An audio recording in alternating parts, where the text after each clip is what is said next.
Right, so what was the next one then? The next one was Demons of the Punjab. Right. Again, this is one where the actual topic that they're talking about, I don't know whether Doctor Who should have tackled that. I didn't mind as much, though. I thought it was okay. I liked the concept of the demons themselves, but when it's revealed that they're not actually bad guys, it gave me vibes of Twice Upon a Time with the glass people, and I just kind of thought... It works in Twice Upon a Time. I don't think it does. Here. I don't think it even works in Twice Upon a Time. I don't mind the bait and switch of they're actually good people all along.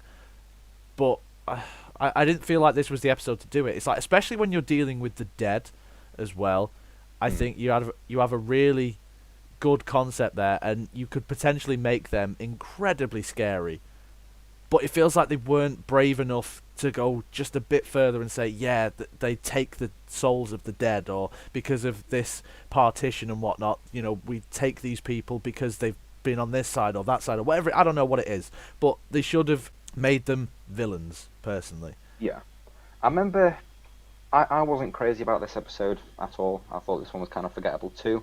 I thought the demons looked cool at first, and then I started thinking how they looked like rejects from the Cenobite clan in Hellraiser.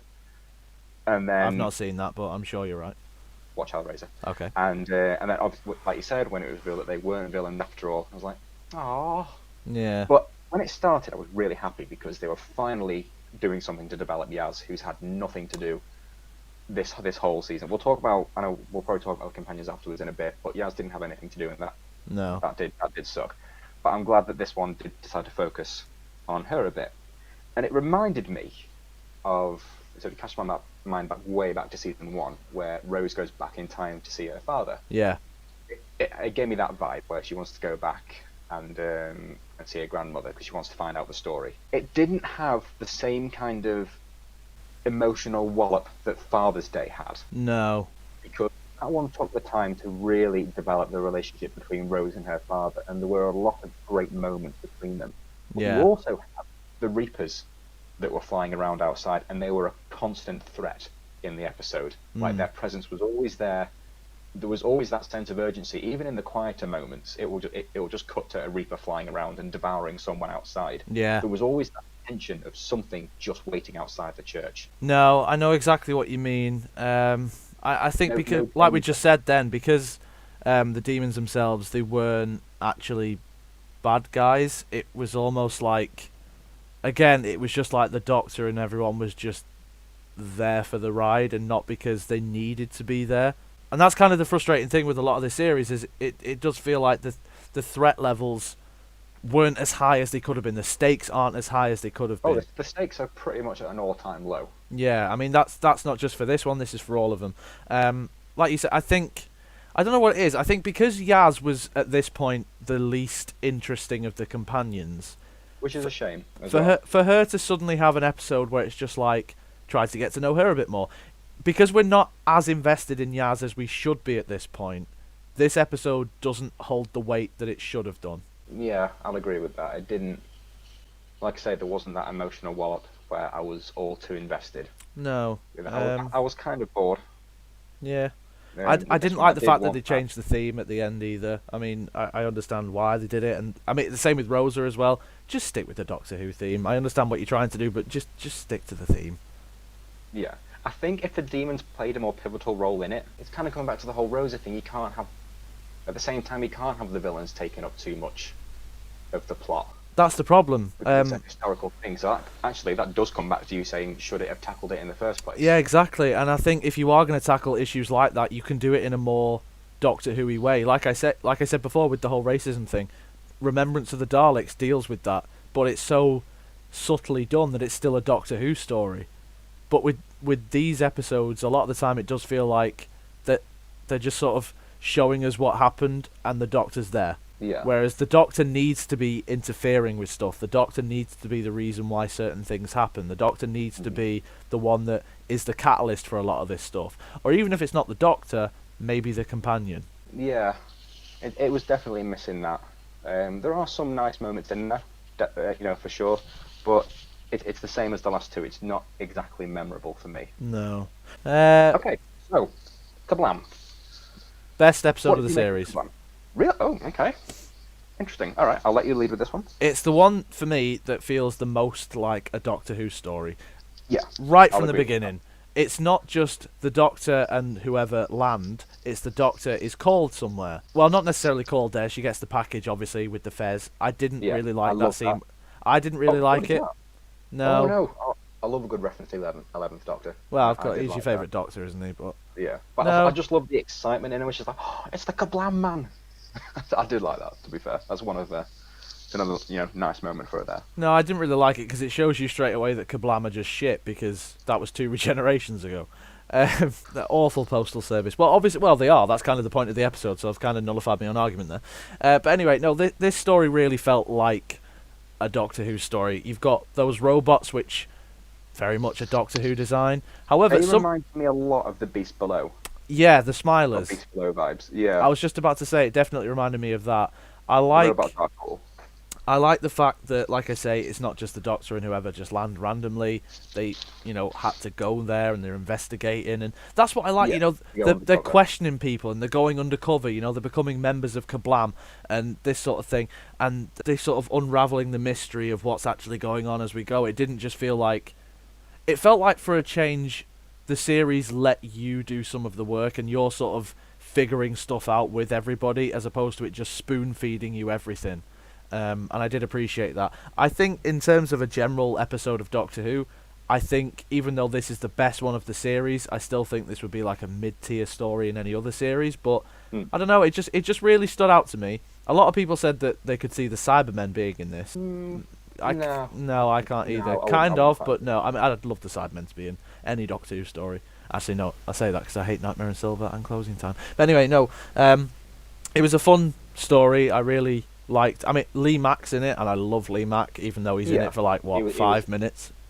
A good addition there. Yeah, he's pretty Even cool. Yeah, I like the fact as well. You really get the sense that they're being watched the entire time. So it's like, when they're outside and they're in the garden and they're eating and talking and whatever, and you just see in the shot, it's like half of the screen is the robot clearly just in the background observing. I really like subtle moments like that you can really sort of appreciate, and I felt like we didn't get enough moments like that throughout this series. But no, I thought this was a really fun episode. I thought the plot was probably the strongest of the entire series, and I thought the performances all around were really good in comparison to the rest of it. So yeah, there was a good sense of mystery there, and I do like. There was a bit that reminded me of iRobot when you have all the robots together. Yes. At the end, I love the conveyor belt bit. Weirdly, I thought of Toy Story 2. That popped yeah, I thought of that. I will say though, and I think I also mentioned this to you yesterday, the fact that bit really looked cheap and a bit shitty. Considering that the rest of this series, a lot of it has looked spectacular, that was really quite poor. And there are a few moments in a few other episodes where it is sort of just like, ooh, that CGI's really bad. I think in any other series of Doctor Who, I think it would have looked fine because all the other special effects are sort of along that level, but because there's so many sort of standout moments, and like visually at least anyway, that it does stand out more because it doesn't look as good, if that makes sense. Yeah, I'll agree with that. It did look a bit naff there, but at least this one had a sense of danger about it. There was a legitimate threat. I like the twist at the end as well, where it was Charlie that was a bit loopy as well. This was a really good one for Jodie. It's one of my favourite, I think the word, performances. Yeah, one of the best performances of Jodie in this one. She was really good as the Doctor here. But there was also a really nice moment for Yaz at the end, where she wants to go to that guy's family and drop off the little heart that said Dad on it. Yeah. And you can tell she's clearly affected by it, because she was like, oh, if he hadn't have done this, it would have been me instead. So that was a really nice moment for Yaz there as well. But Kablam was solid. I wouldn't say it's in my top 3. Really? Yeah, I thought it would be. Oh, okay. But I thought this one was good. It was decent. I don't think I'm a bigger fan of it as you. I wouldn't say I'm a big fan of it. I just think out of this series, it's probably the best one.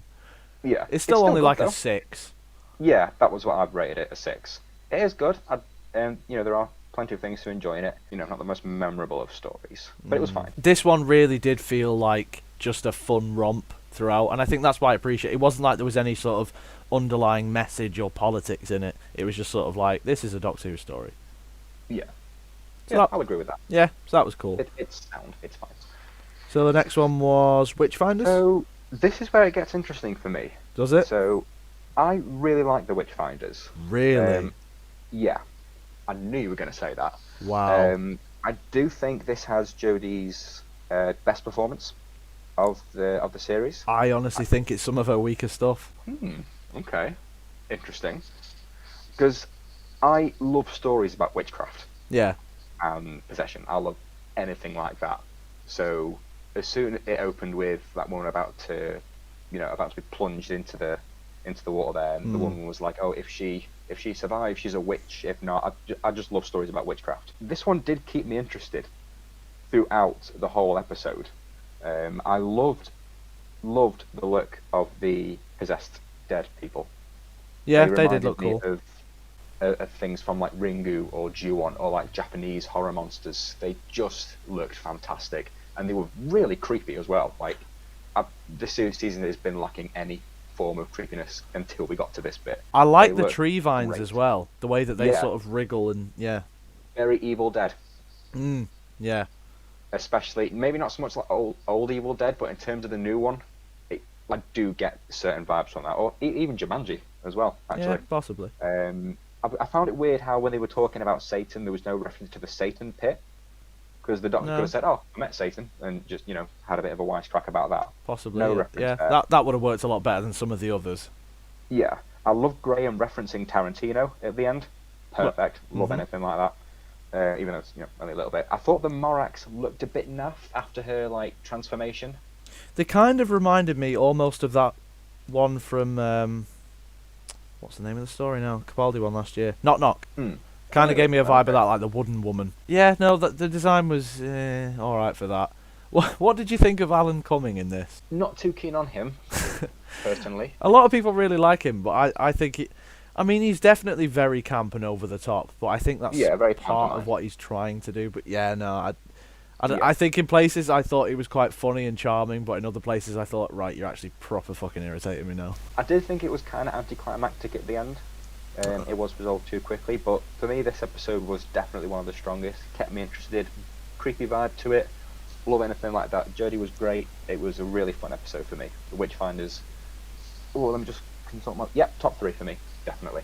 Big fan of the Witchfinders. Well, I won't say big fan, but for this series, yeah, it was very good. No. I know not everyone has, the same... Oh, I thought this story was all over the place. It was actually one of the more focused.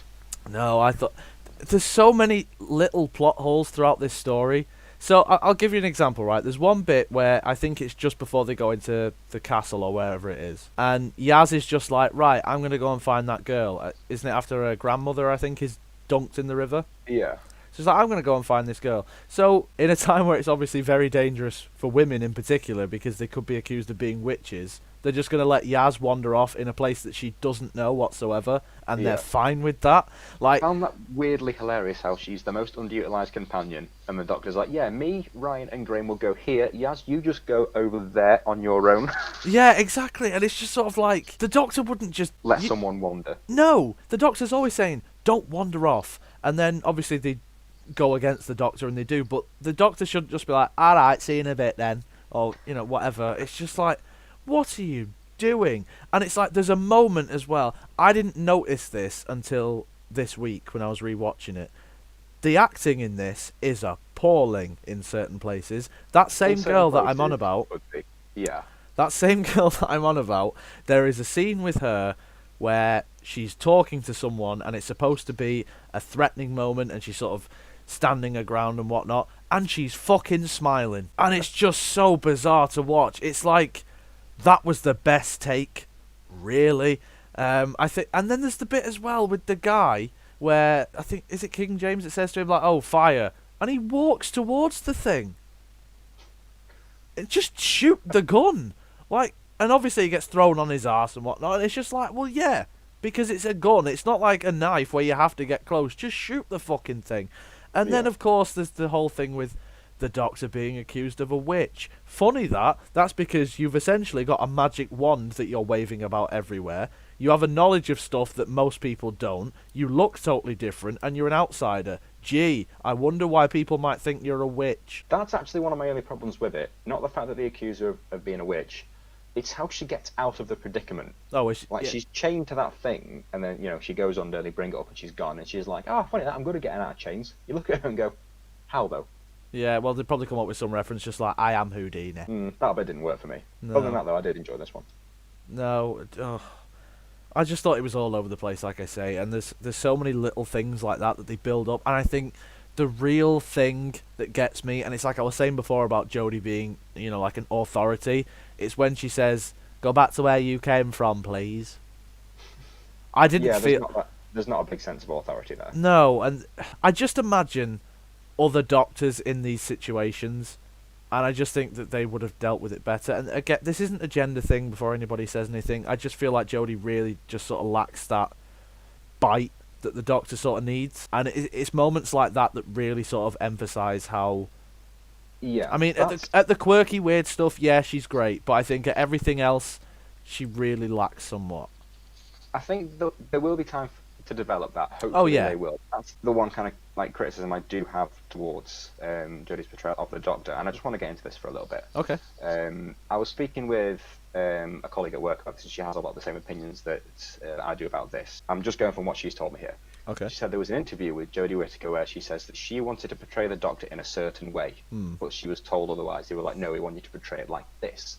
So I don't think this performance is 100% what Jodie Whittaker wanted. I think she is holding stuff back. It does feel like that. Yeah, if that is the case, I do want her to expand upon that in her next series. I want her to have more free reign with her performance. She does deserve that. She needs to put in what she thinks is right for this. That is the key thing that you would want with the Doctor, though. You want someone to inject themselves into it. So I'm sure with like the quirky stuff and whatnot, from what I've seen of her in interviews, Jodie is very much like that. Whether or not you like it is a different story. At least it's her and it's natural. But with other stuff, Jodie is known more for doing serious roles, so I know that she can do it. It's just in this series, it's really not coming across, and it is really sort of distracting in places when you just think, why would anybody listen to that? Go back to where you came from, please. Like, it's lines like that where I'm just like, another Doctor properly, like Tennant, for example, or Eccleston, they really would have had bite, or they would have turned that into a joke. So if it was Matt Smith, he would have been like, go back to where you came from, and then a pause, please. Something like that. Whereas with Jodie, it just sort of felt like... too formal. It didn't feel... too informal. It didn't really feel like it was a joke, and it didn't really feel like it was a serious moment, but it has elements of both. And it just didn't land for me. That's only just one line, but there's a few examples throughout the series, but yeah. With her, her portrayal of the 13th Doctor, it is more geared towards kids, I think. And yeah. It's okay with the Doctor being childish, because, the Doctor has lots of moments where, it can be childish. Yeah, of course. But there's too much of it in this one, and I know people are going to say, oh, well, your favourite's the 11th Doctor, he was like the most childish of all. And mine's Tom. Yeah, but... with Matt Smith, there was always that sense of sadness and melancholia to him as well that could, the comedy and that could disappear in an instant with Matt Smith. And then you could look at him and think, yes, he has been around for so long and he's carrying so much sadness. There's no moments with that with Jodie. No. Yet. You don't get a real sense of wisdom. No. It's just, it's kind of like, that really annoying kid in school that's just like, I know, but they actually don't, but they just sort of brag that they know everything. Jodie's kind of like that, and again, it plays into the whole show, not tell. Jodie's just sort of there every episode, just like, oh, it's this, it's the blah, blah, blah, blah, blah, blah, blah, blah, blah. It's like, well, actually, no, instead of telling us what it is, why don't you actually sort it instead? And, it's the same sort of thing with Tom as well. It's the switch. It's like, if you look at an episode like City of Death, for example, Tom is very... childish and just an absolute utter buffoon. However, he switches and he's immediately the Doctor and he's all serious. There isn't too many moments with Jodie where she does that, or if she does do that, it doesn't feel natural to her Doctor yet, I think. I hope we do get a moment with her. So do I, but I just haven't had that moment where I'm just like, there's the Doctor. This series was definitely her finding her feet. Yeah, but the worrying thing is, like, usually whoever's playing the Doctor has found their feet at this point, and I still don't feel like she has. I think the writing hasn't been like the best for her. Oh no, I'm not exactly gonna just blame it all on her, because I mean, I don't think there's no one to even like blame. Really, I well, don't like people who say, "Oh yeah, blame blame them for that." I think well, it is Chibnall, because these scripts are just not up to standard. definitely not in. It's no when you look at like the showrunners like first season of their run. Russell T Davies for season 1, great. Season 5, best one. It's not up there, but again, I'm hoping that by the time in 2020 when we get the second season with Jodie, that there's a massive shift. But you've got to put it into context though, because when Russell first started, he was bringing it back and he was finding his feet, because this was Doctor Who in a new area. Not a new area, a new era, and they were just testing the waters to see if there was still a demand for Doctor Who. By the time that showed how great the writing was in series 1. The fact that was a series that was supposed to be finding its feet, they struck gold. Yeah, and it might have been luck. I don't know what it is, but maybe it was the right place at the right time. But either way, that series, there's still elements in that series that don't work, and you can see them get rectified throughout series 2, 3, and 4. Then you get to series 5, and you see with Moffat that, alright, it's a new showrunner, you'd expect him to find his feet as well. But by that point, Doctor Who was at its most successful that it had ever been. So Moffat knew the basic formula of this works, but he just, what works and what doesn't. So he just put his own spin on that, and then rinse and repeat. Then obviously, throughout his era, it sort of went downhill, and he put too much of his own influence on it. But with Chibnall, again, you've seen what's been successful in the past. Like, just try and do that, instead of just the basic. I think the problem is with Chibnall, he's very good at character and he's very good at dialogue, but I think when it comes to the plots and getting out of those plots, I just don't think he's up to scratch. I think he needs some sort of co-writer, because I mean, a lot of people, they will praise Broadchurch, but I think the reason why Broadchurch works so well is because that is supposed to be a drama. Doctor Who isn't just about the drama. Doctor Who has lots of different genres and aspects to it that you can't just rely on one thing, and if people love the characters, then that's enough. You need to love the characters, but you also need to see them doing things. The Doctor's greatest strength isn't when they open their mouth. The Doctor's greatest strength is when the Doctor opens their mouth and then does something.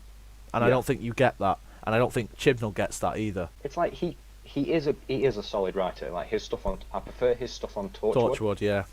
Like his Torchwood stuff is great. So I think he is holding stuff back here. So who knows? But anyway, because I really want to talk about the next one, episode 9. Ah, yes, it takes you away. Okay, Go on then. Oh, am I starting this one? Yeah. Okay. Favorite of the series. I had a feeling as well. I had a feeling. This is like the moment when I said, "Oh yeah, season 6, top 3." Okay, so I really like this one because it was one of the episodes. It was an episode in this series anyway that felt like a true story, and I love the setup. I love it when Graham was like, when he takes a sandwich and he's like, "Yeah, I'm always packing sandwiches. You never know when you're gonna get hungry." I'm like, Graham, I just fucking love you. I did like that, to be fair. Yeah. And I love the whole concept of it, where they go through the mirror into that alternate dimension where there's this thing that's taking on the form of people who have passed, but lure people in, but take them away. I love that whole idea. I've heard some people call it Lynchian, which I don't agree with. It's not Lynchian at all, but it is interesting. Flesh-eating moths, also cool. I love anything to do with alternate realities. It's the moment where Graham walks in and he sees Grace. And he's talking to her, and he says, "I've lost Grace." That was so heartbreaking, and I even teared up a bit then as well. And that's when I knew I was completely invested in all of this. I was totally on board with it. I love the whole. There's a great Doctor moment here where she's like seen more, loved more, and lost more. Love all that. The bit at the ending where Ryan finally calls Graham Grandad. I teared up a bit then as well because clearly I'm a mess, and. But this episode really worked for me because there was an interesting concept, there was a sense of danger, it worked on an emotional level. It's everything I want in a Doctor Who episode. I understand it's not going to work for everybody with it being so weird. Yeah. But this one, it really worked for me. It was definitely the standout episode. I did think it was terrific. but I will say the frog on the chair was a bit shitty. I mean, I think I definitely prefer that video on Twitter that's going around where they've dubbed Kermit instead. Yeah. I get what they were going for, because obviously it's a symbol on Grace's necklace, and I get they were trying to go for the whole weird, like, surrealism bit with that, like, it's so surreal, it's odd that that bit didn't work. Everything else did, though, for me. Do you know what I think would have worked a hell of a lot better is, yeah, okay, that scene at the end with the frog is daft, but if that universe did that more, instead of it just being like this, like they just say it's a different universe.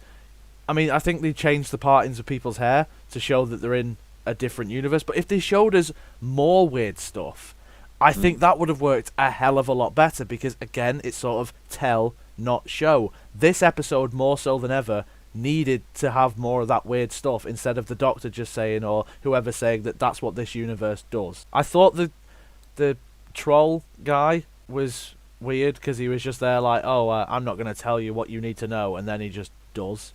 And there's so much pointless lines of dialogue, not just in this episode, but throughout the entire fucking series. And I mean, that frog looks shit, but I'm not going to hold up. I'm not going to hold Doctor Who for bad special effects, because, well, the classic series. But anyway, yeah, this one was just daft to me, and I think the elements that did work would. This isn't going to make sense. The elements that worked for me were the shittest ones in terms of the frog and stuff, but we just needed more of that better. It just wasn't executed properly, I thought. It was a great concept, don't get me wrong. I thought this was probably one of the better concepts of the entire series. It was just so frustrating to watch, and it was so boring, and I did not care for it. I can see how it would be frustrating for a lot of people, and I did think that watching it. I was like, okay, this is definitely going to be an acquired taste episode. But you know me, I love anything that's weird and, you know, and out there. And this one definitely worked for me. And I remember finishing watching it and thinking, I bet Alex really hated that one. Oh, yeah. But weirdly, it's my favourite one, and it's definitely the strongest for me. If you say because so. It was the emotional investment in it. Yeah, the emotional aspects did work. Worked so well. I do really like... I mean, Graham's mint. Let's just get that out of the way. I do love Graham. Graham is by far my favourite thing about this series. Which is really kind of worrying. It is kind of bad, because, you know, the Doctor should be like the best thing about it, but Graham just steals the show. I love his humour. I'm emotionally invested in him. I love that he's referencing movies all the time. I think there's a Die Hard reference in the finale. He's just... he says Yippee-ki-yay, doesn't he? Yeah, I'm so happy he's coming back as well, because I remember halfway through the season, I think there was some speculation that they were going to kill him off at the end, and I'm really, really glad that they didn't. Yeah, me too. Because he is the best. His whole relationship with Ryan is great. Ryan's great as well. I do love Ryan. I think Ryan only works because of Graham. I think if you just had Ryan and Yaz, Ryan wouldn't be as interesting. You could let Yaz go. She doesn't bring... Look, Yaz is... She is a nice character, but they just don't give her enough to do. So if they removed her, it really wouldn't make that much of a difference. And that sucks. Like, next season, I really want Yaz to come into her own. Hopefully she will. And give her, like, a true presence there. Like, in the finale, I completely forgot she was there. I mean, most episodes I forget that she's there, to be honest. Yeah, like, that she'll just turn up, I'm like, oh yeah, okay. And I wanted to like Yaz more than I did, because I like Team TARDIS, I like their whole dynamic. This is a problem that isn't exclusive to this series. I think they had it in the 80s as well, but there's just too many companions. And I think... At first there definitely was, but I warmed to the fact that there is 4 of them. I don't know. I just think it's too many, because you always... And typically it's Yaz. You end up with somebody who isn't really doing a lot and doesn't really need to be there. And I think the problem is as well, one of the reasons why I probably think that Jodie isn't as good or isn't really the Doctor to me yet is because she is sort of overshadowed by other characters around her. And that was a problem that I had as soon as I heard that it was going to be 3 companions, because you do worry that you want enough screen time for the Doctor and you need them to be at the forefront, but you also need enough screen time for everybody else so you can relate to them, and, you know, you can pick your favourites and whatnot and explore different relationships, you know, see how the Doctor connects with Yaz, or how Graham connects with Ryan, or with Yaz and Ryan, or whoever. And I just don't feel that all those relationships just, I don't know, they just were undercooked throughout this series for me. Yeah. So hopefully, I understand that. Hopefully at some point next series they do cut one of them. At this point, probably Yaz is the one to get rid of. But I'd rather they develop her properly and give her more to do rather than just get rid of her completely, because that would be more insulting to the character to just bring her and do nothing with it and then let her go. I do think she should have more of an arc, and that comes back to the whole arc thing. Like, the closest we had to a main arc for this series was the Graham and Ryan relationship, and those two adjusting to each other. And I love how Graham's always going in for fist bumps, and Ryan's just like, nah. And then, I think the moment that they should have had the fist bump was in It Takes You Away, funnily enough, and not in the battle of whatchamacallit. We're just going to call it finale. Yeah. Anyway, speaking of finales, then. Yeah, that's it. But yeah, episode 9, terrific. Really like it. Episode 9, fucking stupid. Anyway. Have you noticed that that's generally how our opinions go with things? I'll tell you, watch this, it's great. And then you'll be like, Dan, no. Yeah. And I'm just like... That's genuinely how these things go. Yeah, it really irritates me to high heaven when I'm just like, oh, check this out, it's awful. And you're just like, do you know what? I really like that. That's why I was so scared about you watching Hellbent for the first time, because I was like, if you like this, then I swear to fucking God. I remember messaging you as well, going, it's time. I know, yeah. And I was just like, Hellbent. I'll see you in an hour to let you know if our friendship can continue. Anyway, from Okay. one bad finale to another. Okay, so The Battle of Ramble. I was very, very nervous about this one because I've read everywhere there was a disappointment. But I'll let you lead with this one. What did you think? I mean, we touched on it before. This didn't feel like a finale to me. This could have been an episode 7. This could have been an episode 2, whatever it was. I think, again, it starts off quite well. There's quite a few good concepts. Opening shot. Yeah. Beautiful. The planet looks great, and I love the effect on the eyes when, the morphing stuff, the rocks at the beginning. I really like that. Then it just goes downhill. Like, Mark Addy is a marvellous actor, totally wasted in this. And one thing that I noticed in this, have you noticed that the names of not only just people, but the names of planets and stuff are really sort of weird? Like, what was Mark Addy's character called? The Pole Summit? Oh God, don't ask me. I've already forgotten. I watched it this morning and I've forgotten. Yeah, and they keep repeating his name loads of times, and it's the names were terrible. Side character this series for like individual episodes, there's no memorable side character. No. Which is weird how at the end of The One Who Fell to Earth, the trailer was like, look at all these guest stars, and it's like, yeah, the majority of them are forgettable. Yeah, nobody I'd rather cares. they shown clips of the season, like you have, Yeah. since it came back. But yeah, carry on. I forgot where I was up to now. But yeah, no, I think the reveal of Tim Shaw was too early. I think there's a shot where he's just sort of sat in that chair, and I think that should have been the moment. A bunch of stuff, isn't he? Yeah. 'Cause he's still injured from their first encounter.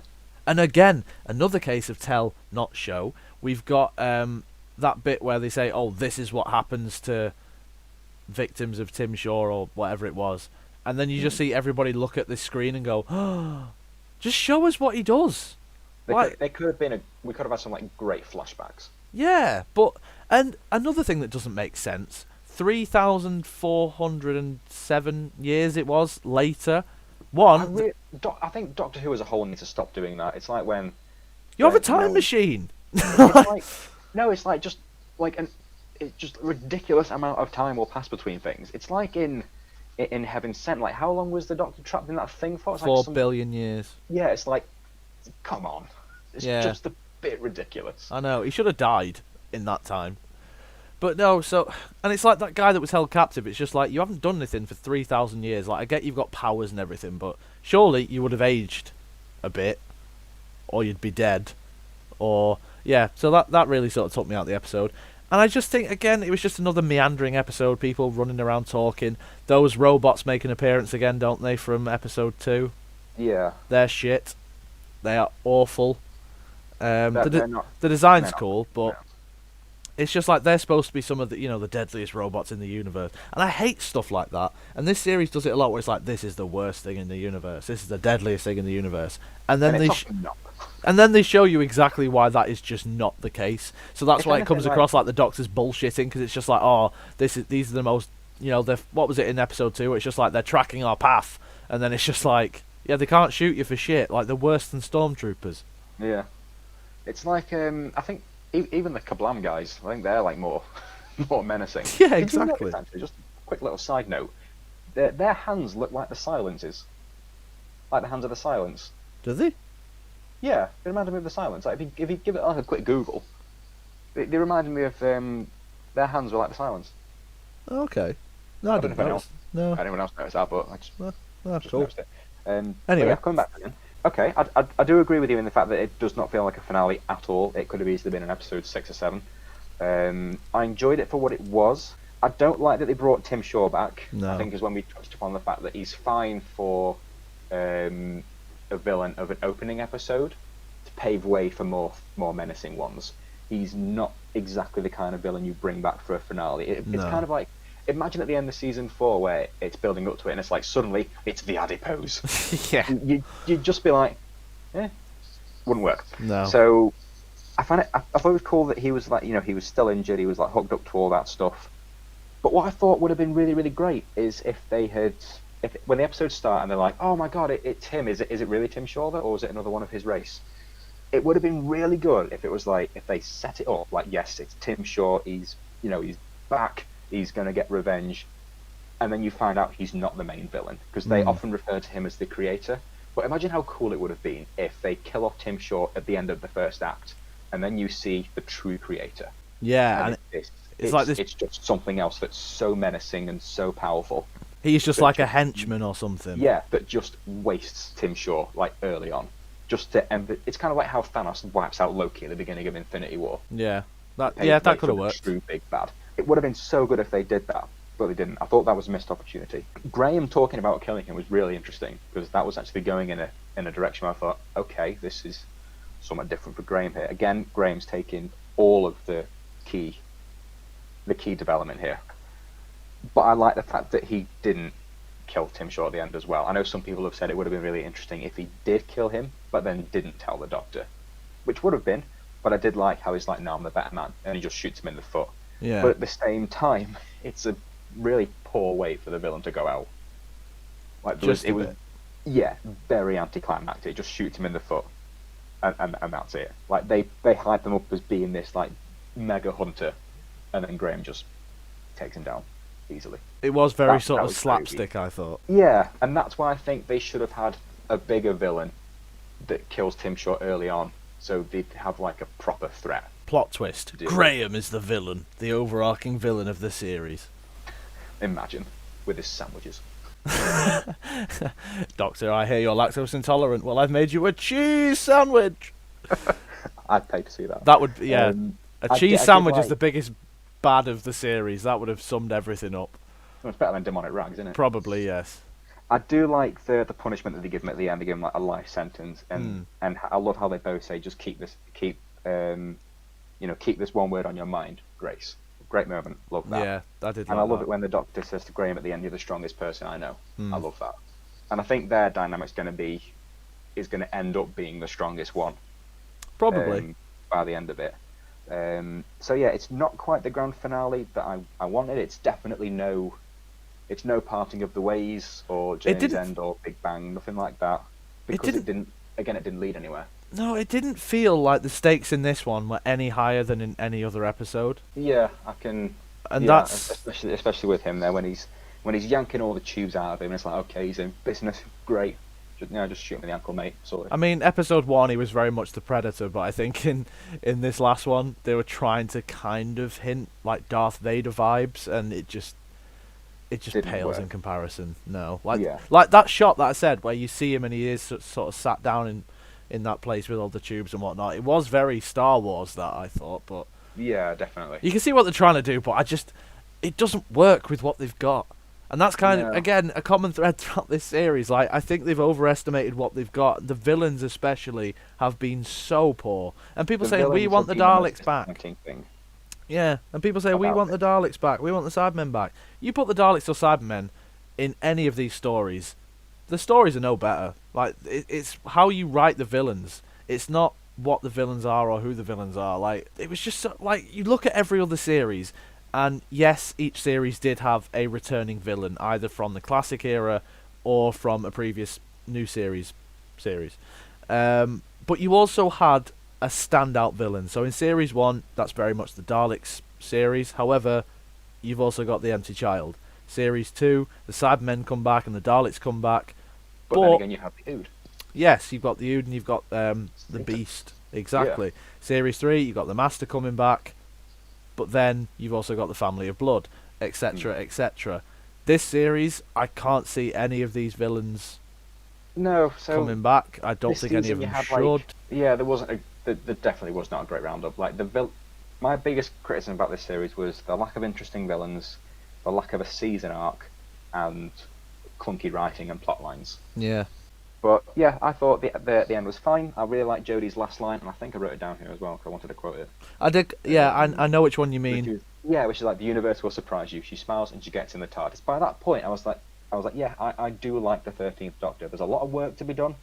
There's a lot of, they do need to develop her a lot more. But for her first season, I very much like Jodie. I like the 13th Doctor, but I just want more stakes, more danger, more interesting plot lines that can really make her shine. And if it's true about the whole thing where she's like, I wanted to do this, but they told me to do that, give Jodie full reign, let her do what she wants to do, because I think she could be truly special. And I know like a lot of people have instantly loved her right off the bat, and that's great.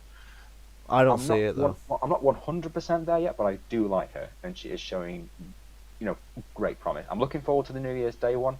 Not too bummed out that we're not getting it till 2020, but yeah, that's my verdict. It was a very fine season looking at it overall. It was 5 episodes I enjoyed. 2 were just like, decent, cool. 3 were poor. It's a 3 out of 5 for me. I definitely don't think it's the absolute disaster that people are claiming. It's definitely not the masterpiece that other people are saying either. It was just kind of clunky, kind of fun. There is stuff to enjoy. Yeah, decent. It's good. That's my verdict. I know not a lot of people are going to agree. I know some people are going to be like, "Oh, you just love everything," but that's just my honest verdict on it. Looking forward to Resolution. Is that what the New Year's Day one's called? I believe so. Yeah. Yeah. Looking forward to that. Looking forward to seeing where it goes. For me, this series was really lackluster, forgettable. I think. Are you going to give Resolution a go? No. Oh, really? Oh. No. It's like I said at the top of this video, this was always going to be the last chance saloon for me, for Doctor Who, because the more and more I watch it, the more and more I'm just sort of fed up with it, and this series didn't change anything. I'm not going to sit here and say that this series angered me, or I was triggered, or anything like that. It just bored me, and I really think that the big problem here is Chris Chibnall. His writing is not cut out for Doctor Who.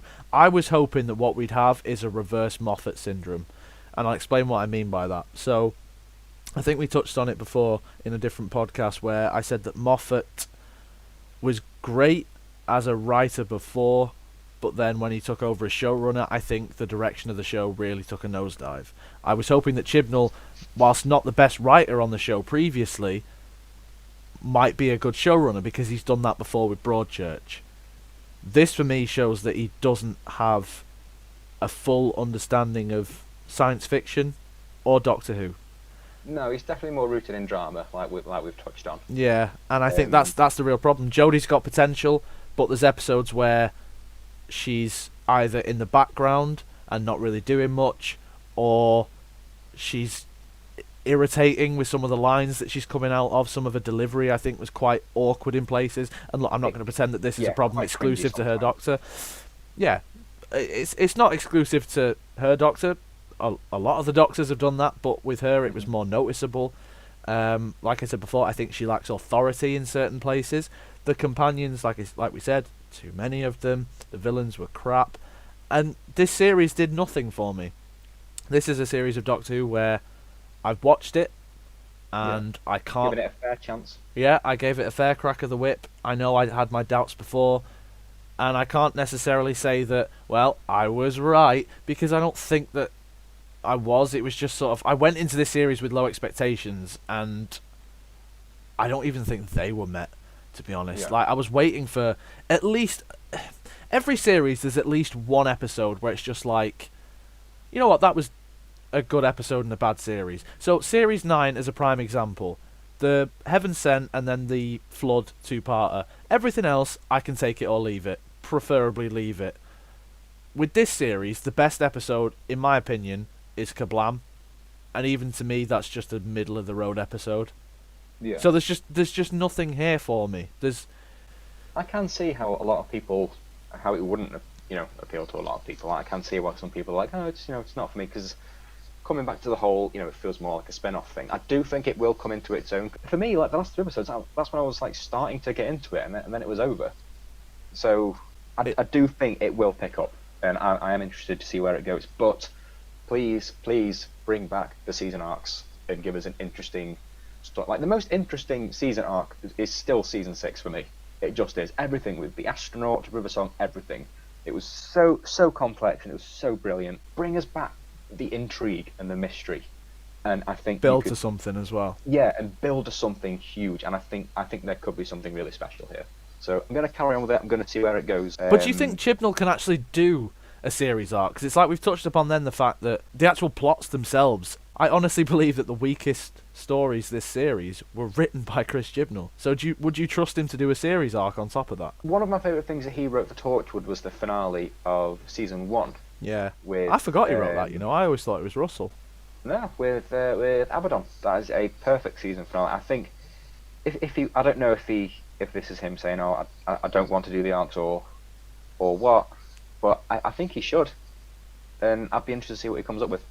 I'd much rather him sort of give a general overview of the series and then sort of say to people, okay, I want a story like this or a story like that, as opposed to him actually writing the scripts himself. I mean, maybe co-write them, but I do think there should be a change-up of writers. Yes. The guy who wrote, I think is Ed Heim, who did It Takes You Away. I'm not sure. More from him. Of course you would. I'd love to see Neil Gaiman come back. Yeah. I think Neil Gaiman could do more great stuff. I'm trying to think who else off the top of my head. But Jamie Matheson, I wouldn't mind to come back. I'd like Rachel Talalay to come back. Yeah, director. Yeah, she was the best director of this entire new series, I think. Yeah. So why she wasn't in Series 11, I've got no idea. Unless she was, I could be wrong on that, but I don't think that she was. I'd like to see some more filmmakers take a crack at it as well. I think one filmmaker I'd really love to see take a crack at Doctor Who is Anna Lily Armipour, who did A Girl Walks Home Alone at Night and The Bad Batch. She's still like a relatively new filmmaker. I think Girl Walks Home Alone at Night was 2014, so she's still like up and coming, like still pretty new. But I think she could write a really interesting. She could either write an interesting episode or direct an interesting episode, or both. It'd be really cool to have like a writer-director, just like one person doing both. I know that doesn't really work in TV, but that'd be kind of cool. Yeah. So yeah, change up of writers would be a good thing for 2020. I think like they have got time. Well, yeah, I mean they've got an entire year, so hopefully they are working on something. Yeah, I think they have started working on it, but with the time they have, I do hope that yes, we're going to do it. We're going to do a season arc. It's going to be really interesting, really mysterious. It's going to build to something. That's what I'm hoping for in 2020. But I'm looking forward to Resolution. Yeah, we'll see. Yeah, So, overall yeah, then, this was just a crap series to me. Just boring, not a lot to it. Some moments here and there, but yeah. Just. See, have you noticed we've been able to have a normal conversation about it without any attacks? As well. Difference in opinion, but it's cool. amazing that I'm talking to someone who has a different opinion to me, and yet that does not offend me because I'm actually somebody with a brain. Well, yeah, I said it like that on purpose, by the way, just to emphasise how retarded some people actually are when it comes to their attitudes to this. You like it, great. You don't, whatever. Simple as. I don't like every single episode of Doctor Who. I don't like every single series of Doctor Who. Blah blah fucking blah. Who cares? It doesn't matter in the long run. But I mean, I wish I could have said more. But as I said at the top of this video, like I've forgotten half of it. So there's moments that you've been saying throughout this entire review where I've just been like, oh yeah, not a great series, but yeah. That's as much as I have to say on Series 11. I mean, I barely had anything going into this video, so the fact I've managed to sit here for over an hour and a half and say stuff, I don't know. Yeah, that'll do it then. In the comments below, let us know what you think. Did you like Series 11? Keep it cool, everybody. Let's have a nice friendly discussion there. I'm sure that is exactly what is going to happen. So yeah, in the comments below, did you enjoy Series 11? Did you not? Talk about that. Don't talk about anything else. Don't talk about our opinions or anything like that. Literally just say whether or not you liked it. That's all we want to know. That's all we care about. Don't attack other people if you don't happen to agree with them either. So yeah, if you enjoyed this video, make sure you leave a like on it. Social media and everything is in the description. Subscribe for more. And yeah, cheers. Yeah, take care, everyone.